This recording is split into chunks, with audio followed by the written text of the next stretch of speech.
unsustainable growth. How would you describe that? I've never been asked that question before. It's when an idea sounds compelling in theory, but it breaks down in practice.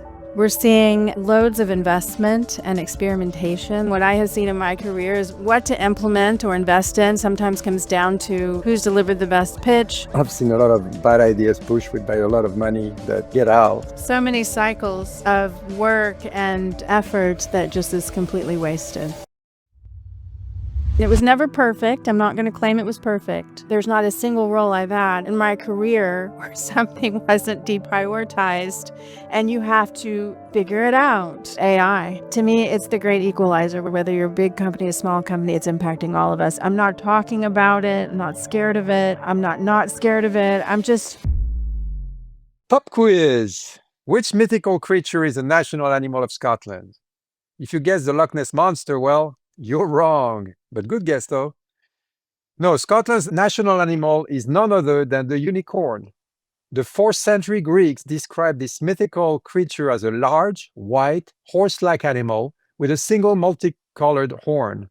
The 12th century Scottish royalty featured the unicorn on its coat of arms, hence the national animal thing. Then, millennials, pinning for a dose of nostalgia, featured the unicorn, well, everywhere. Unicorns are now one of the most sold categories of plush toys. And we can forget the unicorn food trend, which brought us the multicolored Starbucks Frappuccino finished with a sprinkle of pink and blue powder. Yes, these days it seems you can spot a unicorn anywhere, except of course in business. What does it take to be one of the world's 1,400 active unicorns? Is exponential growth due to magic, marketing, or a little bit of both? Is it ever sustainable? And what can successful startup teach legacy energy brands about marketing? If you're having trouble separating fact from fiction, fear no more. The truth about unicorns and sustainable growth is out there, and we're going to help you uncover it. Welcome to the HEX-Files Energy Marketing Podcast with me, your host, Arnaud Dasprez. If you want to believe, you've come to the right place.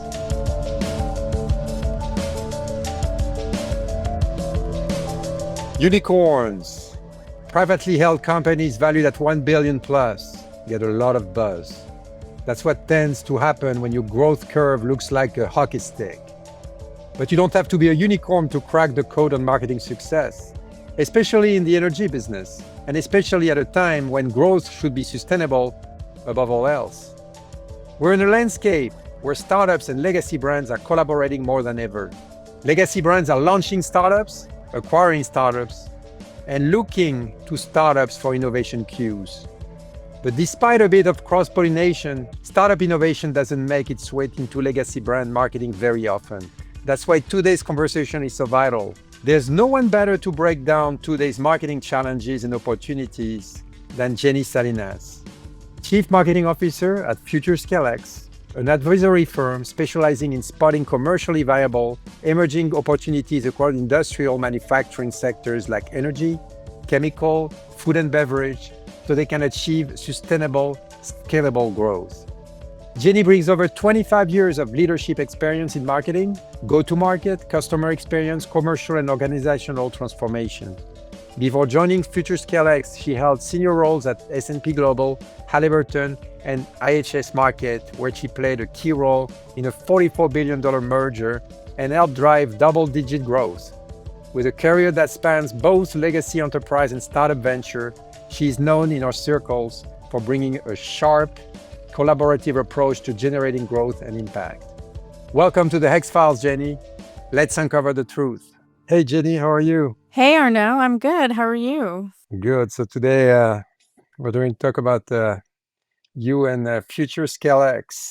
So FutureScaleX, you talk a lot about assessing whether emerging technology are commercially viable and helping leaders prioritize where to invest and how to scale sustainably. So all in one dynamic global landscape. So how would you describe that? How would you describe the energy innovation landscape today? As you know, I've grown up in energy, right? My whole career I've been in the space. And I have to say, this is definitely the most exciting period in the industry in my career. We're seeing loads of investment and experimentation that's being driven by climate goals, energy security, and convergence of both digital and physical systems, particularly in industrial manufacturing, which is where FutureScaleX focuses their efforts. And you'll hear me refer to them as FSX from time to time as well. But we're seeing innovation not just from startups, but from the large incumbents as well, the in-house teams, and they're rethinking their strategy, their operations. Everybody's evolving and transitioning across the sector, and even the adjacent sectors as well. So, and I would say our community of clients in academia, because we work a lot with, we partner and collaborate with people outside of industry as well. We're tracking obviously how AI's explosive growth is changing everything. Who's not impacted by that right now? We're looking at technologies like AI-powered grid optimization, long-duration energy storage, advanced thermal systems for data centers is a topic that some of our research team is really diving into right now. And everybody's looking at how to map that from ideation to implementation in a way that works for them. So one quick example that I can really speak to fast is our research team analyzed hundreds of global policies across the globe, and in particularly industrial heat. And they found a big innovation gap, especially around incentivizing thermal decarbonization. So when you kind of see and hear what's in the news, it really depends on the region, on the policies, but it really matters to go deep into some of that data, and everybody's got a unique need of their own. So I could go on and talk about how we take a systems-based approach, but I think we'll get to that. There's a lot going on to be excited about in energy. So when you're talking about sustainable growth and the work you do in that space to define it, why is it so important? The word sustainable, define it a little bit for me.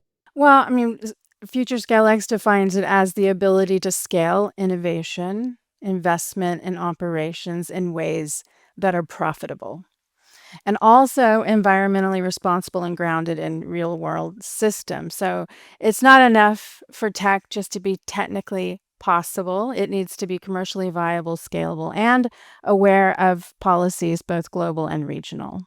Okay, and so if we're looking at the opposite, unsustainable growth. Yeah, I love that question. I've never been asked that question before.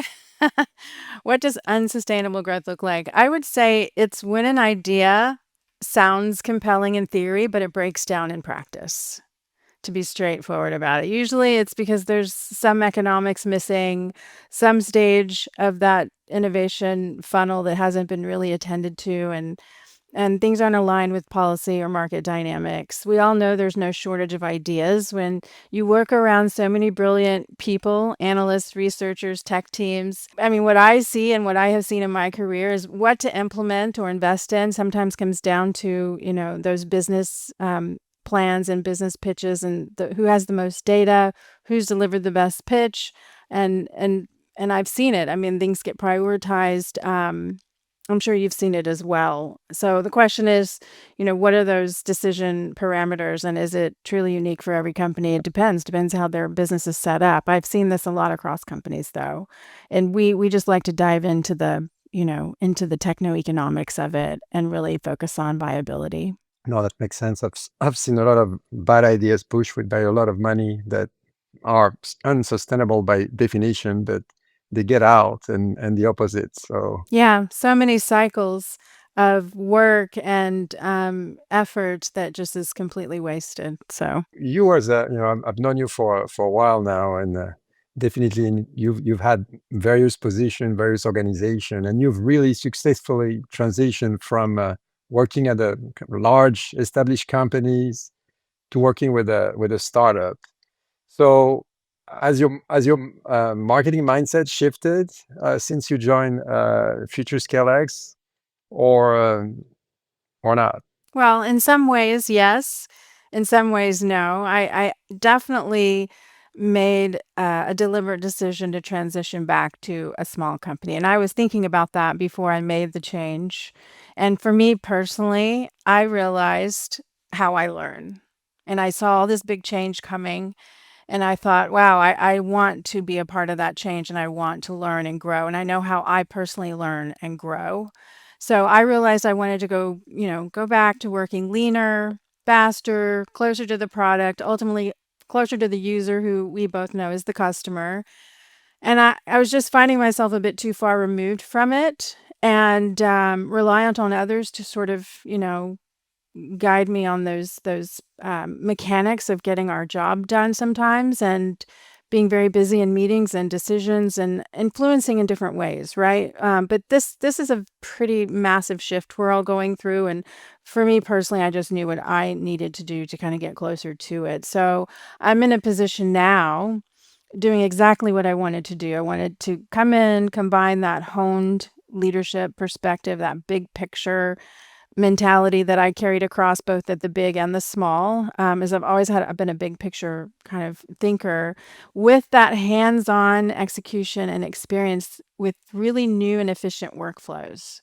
And I will tell you, I expected it to be fulfilling in that way, but I truly underestimated how much it would reveal getting back into the weeds and pushing the buttons and learning the systems. I truly underestimated that, especially at a time, as you know, we're all seeing it, where the marketing function is once again being recast, redefined in this AI world.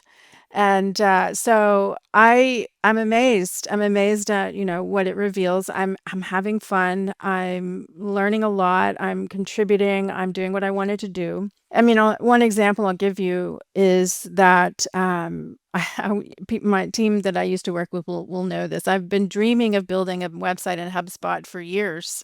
So the ability to go and build a modern tech stack from scratch and make real-time decisions, sometimes within hours. And you're not dependent on tens of stakeholders and tech debt limitations. You're not, having to manage that. To be able to take the time to get it right is valuable. That pace and depth of learning is exactly what I wanted to experience at this point in time. So, I mean, although that sounds crazy, building a website, but it's an incredibly important asset to any company. And the process of going through that, learning the business, learning who we're speaking to, where we can solution, who we're solutioning for, is it's wonderful. I've already been through a second iteration, and there's a lot of strategy involved in that, a lot of positioning. So I will say I'm able to combine the big picture with more of the tactics or more of the like roll up your sleeves and build it, which I've enjoyed. Gratification, getting shit done, right? Feeling like you get it done. I know, I do. And now with a HubSpot, maybe you can just talk to HubSpot and the thing magically happens. I mean, that's what they're saying. So Oh, I know. And it's not just marketing, right? It's sales too. Sales is seeing all of this as well, and we're doing it together. So that's great. yeah, that's a big push we see in our space. I mean, the alignment of branding, marketing, sales, and customer service. It's all aligned. So if we go back to your previous life, you worked at large enterprise, S&P Global, Halliburton. So what are the most important lessons you kind of took from those experience, those years? Yeah, many lessons, but one that really jumps to my mind, one of the first ones that jumped to my mind when you told me you were going to ask me about this was how important it is for marketing leaders to build a strong relationship with finance. I will tell you, some of my favorite people at S&P were my finance partners. Honestly, they trusted me with stewardship of budget, including some pretty significant and high profile merger related investments, right? And I, in turn, made the time to become fluent in the numbers and the metrics that mattered to them and to the bottom line. And I mean, it was never perfect. I'm not going to claim it was perfect, but that relationship was really valuable. And some awareness, influency, and P&L, and knowing how to position for that, for new investments, justifying existing, and being prepared also to deprioritize investments and budget when the time comes, and it always comes. It always comes. There's not a single role I've had in my career or a moment where something wasn't deprioritized, and you have to figure it out.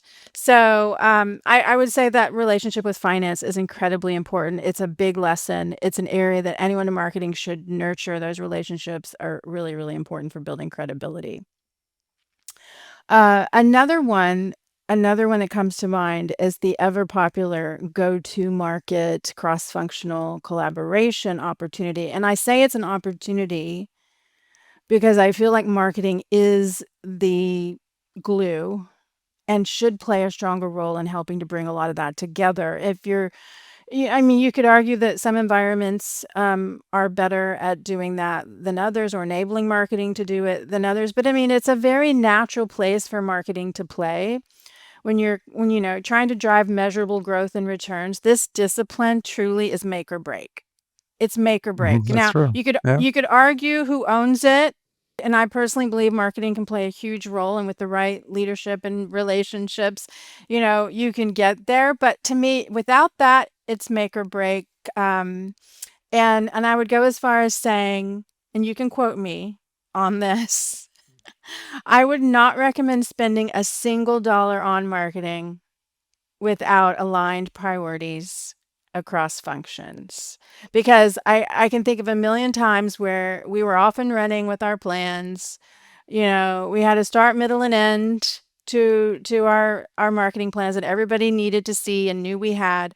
And they would fail because priorities changed and we were not aligned. So I think that's critical. And then the last one that comes to mind for me is it's culture related. And it's culture related, and it's a learning and a lesson from my big firm experience, because they go through a lot of M&A.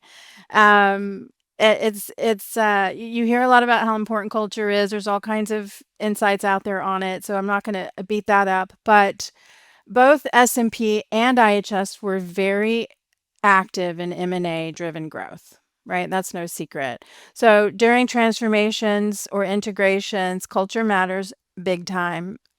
I think I'm talking about it because it gets acknowledged, but I don't think it is well practiced.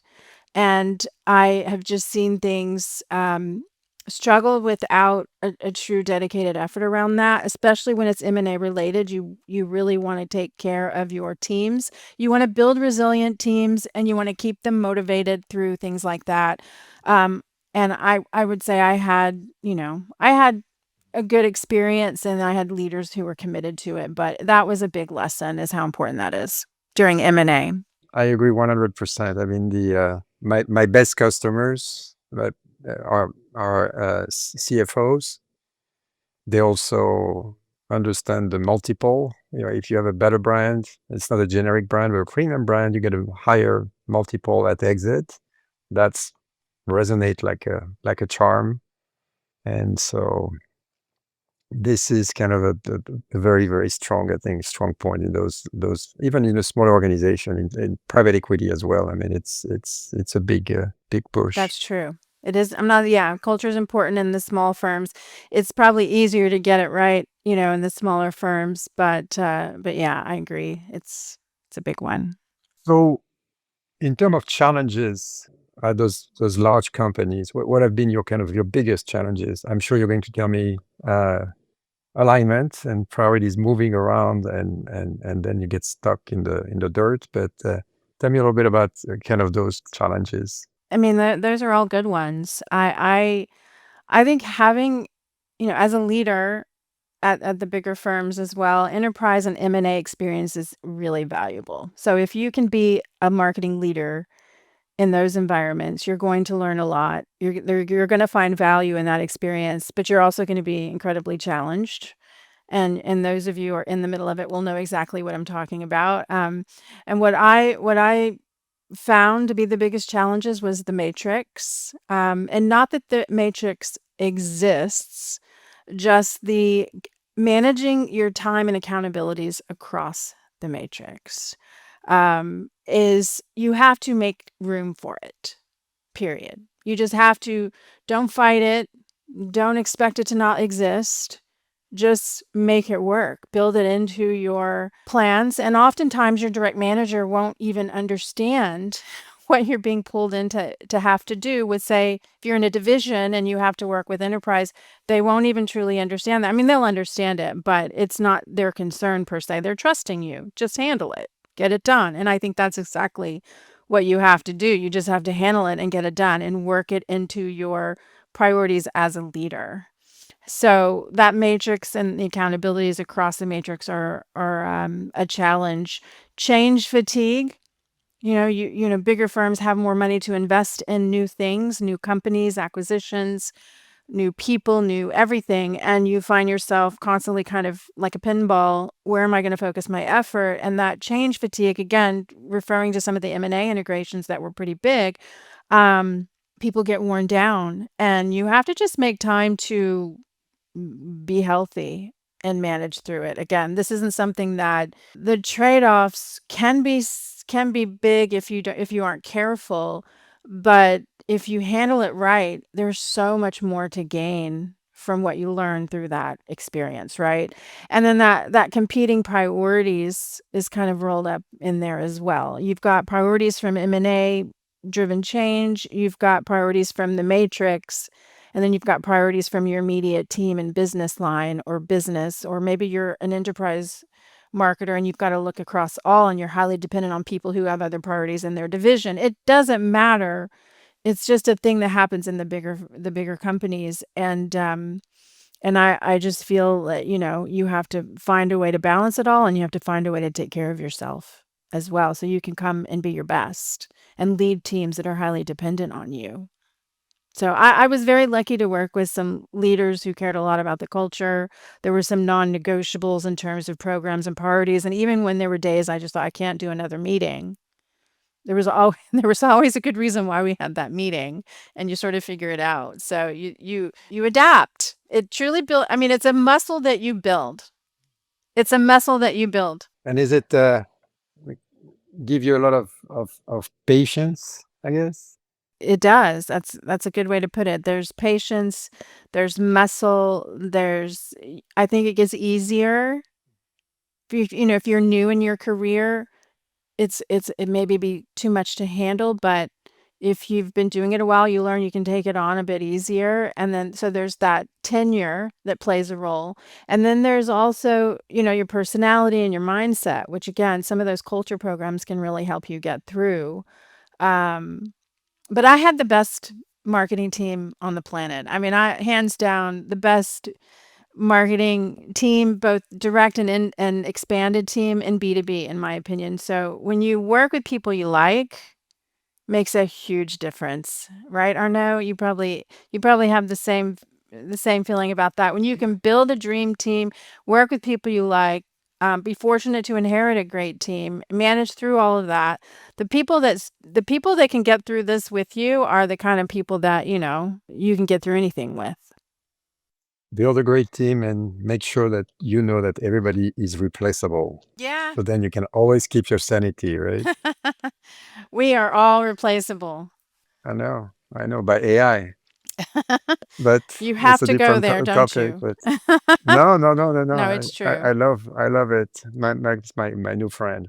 But when you're talking about challenges, so how teams, this team approach those types of challenges with a startup mindset. So now that you have that startup mindset. I mean, as I know, I feel a little bit split personality now. I have to go and talk about the smaller experience. So it's, I mean, a whole other experience. I'll reinforce the obvious when it comes to startups, because there's a lot of startups out there, a lot of people doing great work in startups. The obvious is that you can move and fail fast. That's the obvious. The obvious is that you're closer to the customer. You can know the customer. I mean, I'm doing that right now, building knowledge of new customers, new prospects, at a level that I just didn't have enough time to dive into before. And then the the thing that I think is probably similar is just the need to communicate often. And that the challenge of doing that, you're often so busy that oh, I forgot to communicate this. There's always good intentions, but that there's a lot of value for not just yourself. In a startup environment, everybody benefits. Everybody's trying to coalesce around a new mission and be motivated around this great thing that we're all after together. And I think communication plays a huge role in bringing everybody together and creating that cohesiveness. And you feel like you're a part of something really special. So those are challenges, but opportunities as well, right? But the other thing I'll mention that's maybe not obvious, but it's something that comes to mind for me, is knowing the products. And I think this is really valuable in the startup world. It's valuable in both, but it's easier to do in the startup world. It's not more of a challenge. It's just easier to do, and yet there's benefits no matter the size. But I like to talk about knowing the product, because if you know the products, again, you can learn them better in a smaller company, in a smaller portfolio, then you will by default have a more intimate understanding of the customer, because you will have become the customer to an extent through your own product knowledge, your own product usage and user experience. Suddenly you are a customer. And I just think there's no better way to get to know the customer. And I probably spend so much time playing a customer role, looking at the products, looking at the research, looking at the data, crafting messages and narratives around the data, which forces you to get to know it. I mean, I'm never going to be an expert. As a marketer, you don't have time to be experts and marketers. You just rely on your experts, but be dangerous enough to be able to articulate their key messages. And that's a good marketer, right? So, but I just say get to know the products. That's something that you can do really well in a startup, and sometimes it's harder to do unless you're in a product marketing role, of course, but at a bigger firm. And then I guess the last point I will make on the challenges with startups is it's all about the hustle. It's all about the hustle with startups. And I'm hustling right now. My team knows what I'm working on, and I'm in a sales role, a marketing role, a product strategy role. I mean, it's all of the above. But you get one shot to make a good impression, and there's urgency around doing it in the startup world, but there's also some risk if you don't get it right, because you just get that one shot, right? So I would say being experimental, agile, transparent can strengthen teams of either size. I'm watching a Netflix show on the Uber and the founding of Uber, and that one of his Oh, big line is hustle, hustle, I hustle. love that word. It's one of my So favorite words. yeah, What my sales team, some folks on my sales team use it a lot, and I love it. It's a great word.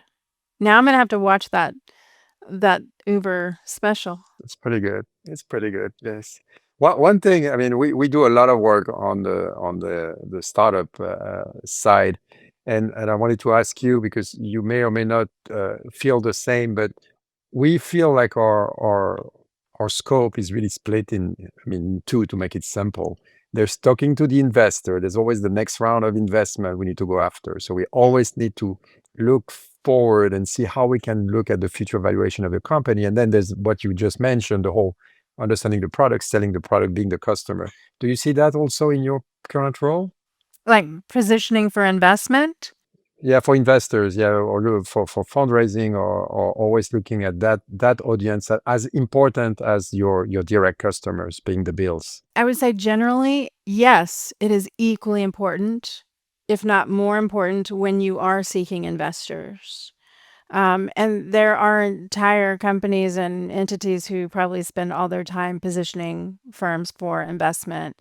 And there's a ton of marketing that goes into that. I am a firm believer, I think you and I have talked about this, on the value of branding and positioning. And yes, if you are in a stage, and there's a time to do it and a time when it's too soon. Um, and so, yeah, you have to get that timing right. But once it's the right time, and I say that because, sorry, I'm kind of thinking about it.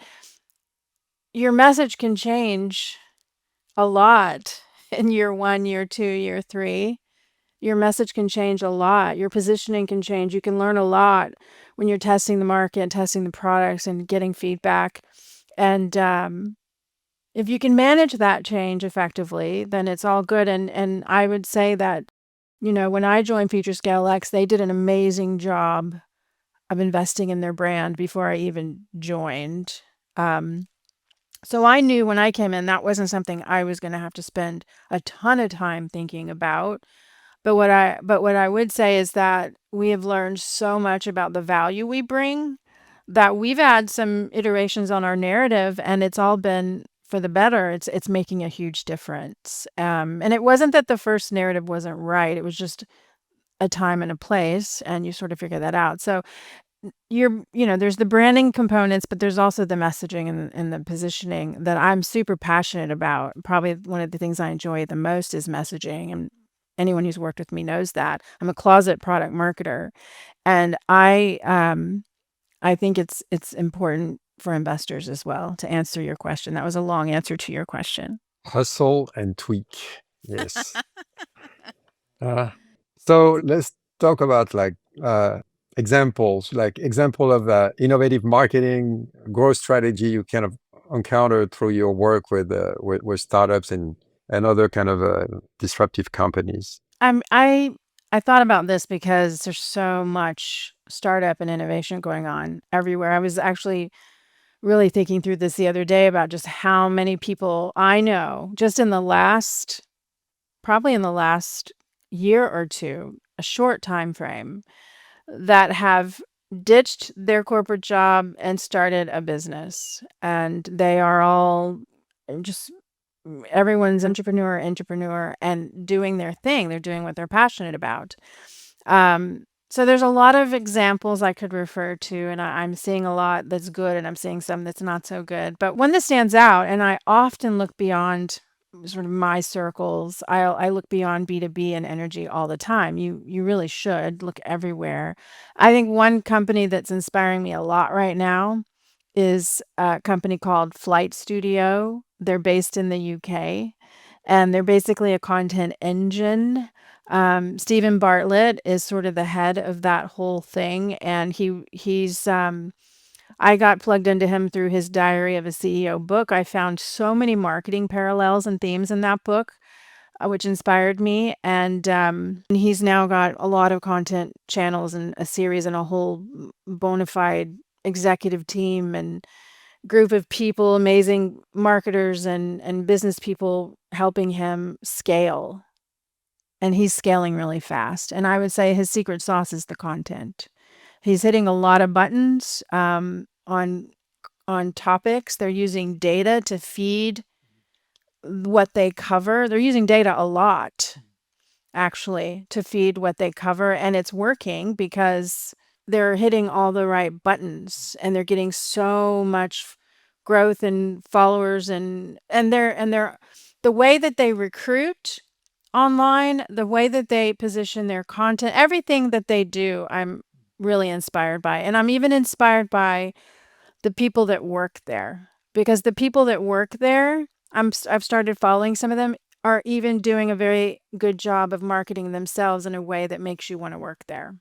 So I'm just plugging them completely for no reason other than they're just it's just a company and a set of content channels that I follow a lot these days. I like it. It's what I need right now. It's what I want right now. I don't know where they will be in 3 years, 5 years, but right now they're doing a great job. We're talking a lot about the B2C world and the B2B world kind of getting closer. If you're talking about the marketing approach of a startup versus enterprise, do you think it's getting closer as well, or it's still very different, or it's more different? What's your take on that? I still think it's both, because I still think there's a lot of entrepreneurial things happening within a big company. If you're really inspired by new and growth and all the things that drive growth in a new way and not the same old way, you can find it at a big company. You can work on a new project, work on a new team. You can even find it within your existing team. if it's not something that's sort of available to you through different means at a big company, at an enterprise, you can find it within your own team. You can build it within your own team. And then obviously with a startup, it's a lot more hardwired and everything's new and everything's at stake and everybody's all hands on deck, to achieve exciting things, big things together. And there's just there's a little bit of both. I would say strategic thinking, data fluency, commercial acumen are things that are really, naturals to have a handle on when it comes to the bigger enterprise companies. But at the same time, those big companies could take a page from the book of startups and simplify. I mean, I will say, in all my years, I can't tell you how many planning meetings and offsites I attended where one of the big missions was to simplify. Was to simplify how we work and simplify our priorities and get everybody. I mean, that was just the hardest thing to achieve at a big company. Whereas a small company, you don't have the resources that you have at a big company. So you have to simplify, you have to prioritize, and you have to rely on your teammates a lot to get that done and to be lockstep and to be working together cross-functionally because it's power in numbers. So it's really not optional that you don't run lean and mean and simple and be aligned at a small company.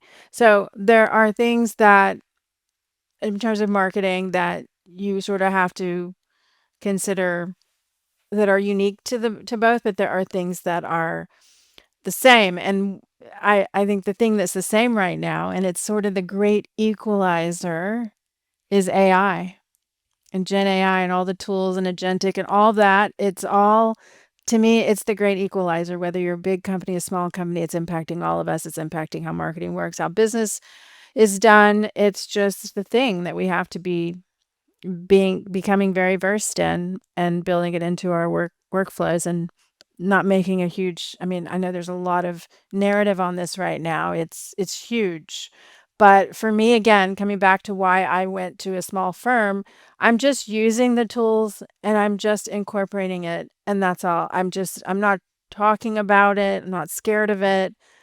I'm not scared of it. I'm just doing it, and you're going to learn. You're going to learn from doing it. And I think everybody just needs to dive in. So, piece of advice from you on how can how can marketers tap into innovation even if their environment is a little bit stale and really not actively nurture it? You have any tips? Sure. I mean, innovation naturally starts with an individual. It's what they believe, what they are inspired by, what they are on a mission to improve or solve for. I mean, individuals bring ideas.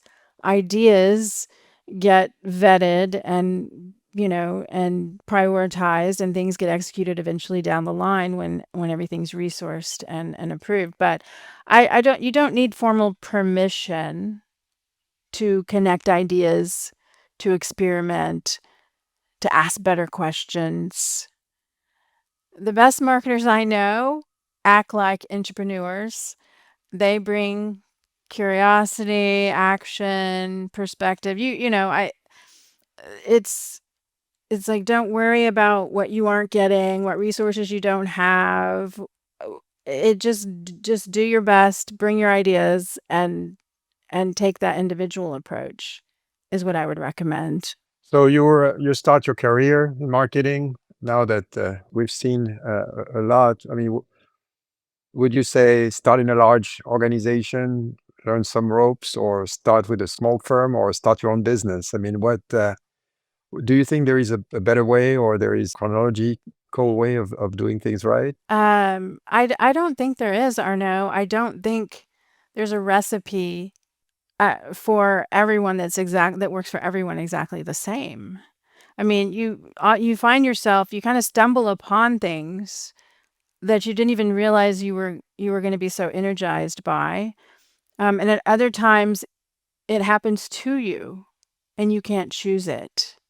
So there's a set of skills that you have to build and muscle that you have to build to make sure you can manage change and you can evolve and you can grow and you can learn. And you just have to know who you are and how you do that best. But everyone says push yourself to limits, do things you're not comfortable with. You'll grow when you're not comfortable. And I think that's true.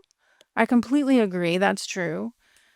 But I also think you have to, in addition to pushing yourselves into spaces that are uncomfortable, do things in a space that allows you to do your best. And when that isn't there, you have to make a change. Just don't wait for it to change for you. It's kind of my thing.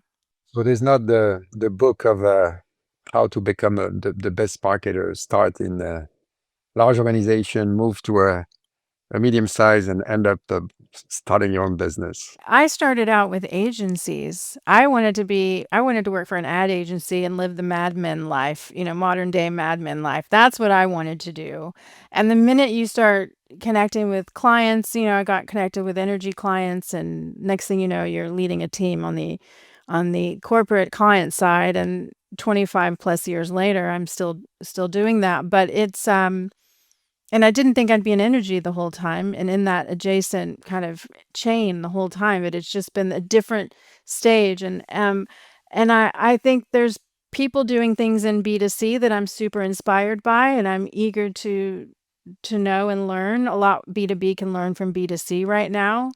They're doing some really fun things. They spend their budget differently than people like us in B2B. So you just have to pick a place where you can do really good work, but don't limit yourself to not pick your head up and look around at what others are doing. There's so many people that inspire me on the same journey that or a different journey that I've been on. And I learned from you. I've learned from others in my network. I wouldn't say there's a perfect recipe. I do get asked that a lot though. That's a question that have been asked many times. If I tell people, do like me, if you cannot get a job, just create your own. Because that's what happened to me. And you did that a long time ago. It was a long time ago. Yeah. I was one of your first customers, wasn't I? Yes. And we see, I did okay. You did We're still in okay. touch. Look at that. Yeah. I know. Yeah. No, I mean, that's, but it was very, very nice for you to spend a few minutes and catch up and talk about what you're up to now. But actually, for the listener, just so they get a little bit feel about what your company does now. If you have your little 30-second elevator pitch for FutureScaleX, that's your time here. I love it. I love that you're letting me talk about FutureScaleX. So, I mean, look, I'll keep it simple. So if you're exploring a new advisory partner, or you're looking to pressure test your strategy, I encourage you to consider FSX. The team is amazing. I mean, it's a very nice group of talented people, globally located, and they specialize in that techno-economic policy innovation and commercial viability stage of driving growth, and that cuts across different sectors as well.